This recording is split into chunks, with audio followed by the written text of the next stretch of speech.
এই যে এই রাস্তা, এই যাবার পথে এই দাদার দোকানে টিফিন করবেন, ঠিক আছে? অসিতদার দোকানে এটা টিফিন করবেন, খুব সুন্দর একদম টিফিন করে, দেয় সবাইকে। আমরা যতবারই যাই দাদার থেকেই টিফিন খাই আমরা। স্পেশাল চা, চপ, ঘুগনি। এই যে ভোলানাথ খাবার ঘর, এখানে আসবেন, এখানে এসেই দাদার দোকানে টিফিন করবেন। গাড়ি রাখার ব্যবস্থা আছে, পরিষ্কার পরিচ্ছন্ন দাদা এই দোকানে টিফিন দেয় সবাইকে। মাটির ভাঁড়ে চা খাবো।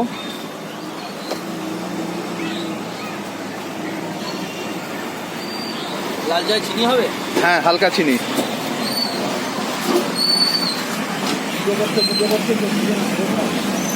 হ্যাঁ